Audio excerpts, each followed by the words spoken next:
Rebel Moon is back for its second part in the Scargiver. So today, let's see if this new Zack Snyder film is worth your time.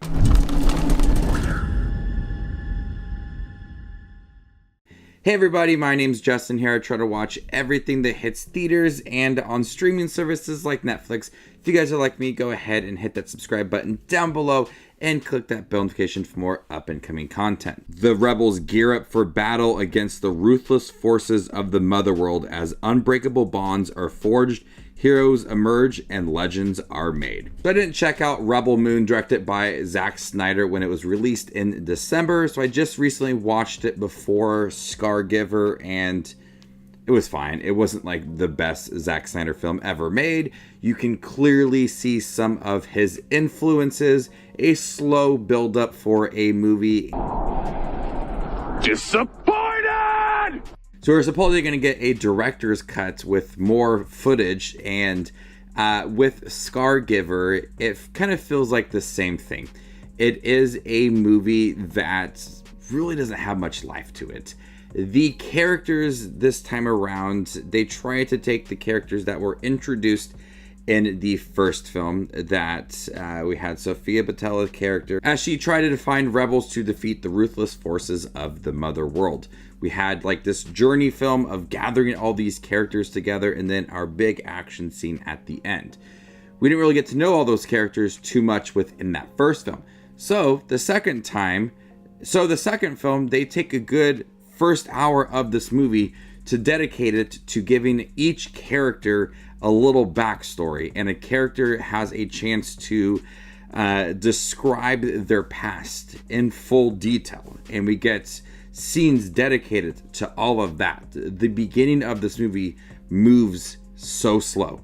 These are characters that I really don't care about, and I don't want to spend that much time with them. So we get a lot of backstory for these characters that necessarily don't really need all that backstory. We gathered them in the first film, give us the big action scenes, give us the finale, and instead we got a very slow build-up to this movie. Oh boy, I gotta tell you, that sounds awful. And unfortunately, a lot of this movie takes place on the farm that was set up in the first film, and they went off into space to gather all of these rebels to protect themselves. And this time around, you are really scaling back this movie. There isn't a lot of exploration of the world set within Rebel Moon. Instead, it is an action film. You have the forces of Motherworld coming down to this farm, and there's your action scene. There is no exploration of this world. By doing all of that, you're really taking away of the urgency. When you look at like the scope of the first film, it's really toned down in the second movie. So there is limited movement, limited things that they can do except protect their grain and fight against the forces of Mother World. Zack Snyder is a talented director, but I don't think he is capable of giving us depth to these characters and this story. A lot of it feels really thin the second time around. At least with the first film, you had some setup and some urgency, gathering the characters together, and your finale. The second time around with the Scargiver, there is a lack of depth for the storyline, the characters, as he rather focus on the visuals and the actions rather than giving us a compelling story and something to root for. Like I said, he is a talented director, and he unfortunately is a director that's kind of divided some fans. People love him, people hate him. It's clear that he's utilizing other science fiction films. You see his inspirations clearly within this movie, but I don't think he fully understands what to do with the sci-fi world that he is building. And he wants to do so many more movies based off of Rebel Moon. And unfortunately, it just does not work the second time around.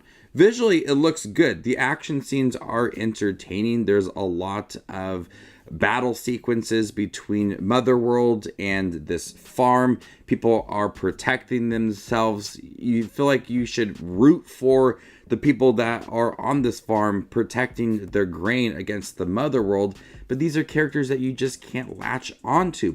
And so unfortunately, even though the action scenes are entertaining, there isn't that one scene that stood out as, this is the one scene I'm going to root for. I'm rooting for these characters. I love them. I can't wait to see them defeat the Motherworld. I don't get that within this movie. I just get action and people dying, ships blown up, and it doesn't really affect me so much within this movie. This is the worst. Zack Snyder keeps talking about the director's cut, and I'm not sure how involved I am with seeing that movie, as the characters are unlikable, the story is really thin, and I know there will be more exploration of the world set in here and more character development, but it's not a world or characters that I fully want to explore in depth. And it's odd that Netflix is choosing this version to release rather than banking on the director's cut off of Zack Snyder's Justice League. So it's baffling to me that they would kind of hype up this director cut instead to release this poor version of the movie. It feels like it should have been part of the first movie rather than a second film, with the end of the movie them returning to their farm. The second movie is slowly continuing off of that, and it really could have been more structured into the first movie to give us more depth the second time around. But Rebel Moon Scargiver, I really didn't care much for this movie. Visually good, and I like Zack Snyder as a director, but this wasn't it. This was a hollow, empty sci-fi film that had some fun action, but characters I could not care about. A world that seems pretty lifeless at times, and a world that's being scaled down with all these big action scenes, and just plot points that could have been implemented in the first film rather than being slowly developed in the second movie. If you liked the first Rebel Moon, I think you may enjoy this movie. I'm having a hard time deciding which is the better one of the two, the first or the second one. The first one had more exploration of the world, but the second film had better action. I don't know. I'm really stuck on it. So before I give you my score for Rebel Moon Part 2, The Scargiver, make sure to check out my channel. Here I do movie reviews, trailer actions, ranking videos, tier lists, all that fun movie-related content that you see on YouTube. I do it all here, so hit that subscribe button to get it all in one spot. If you like to see where Rebel Moon Scargiver ranks amongst all the other 2024 releases I've seen this year, follow me on Letterboxd, and there you can find my ranking. I'm going to go ahead and give Rebel Moon Scargiver a C. Thank you guys for checking out my review for Rebel Moon Scargiver. Have you guys seen it by chance?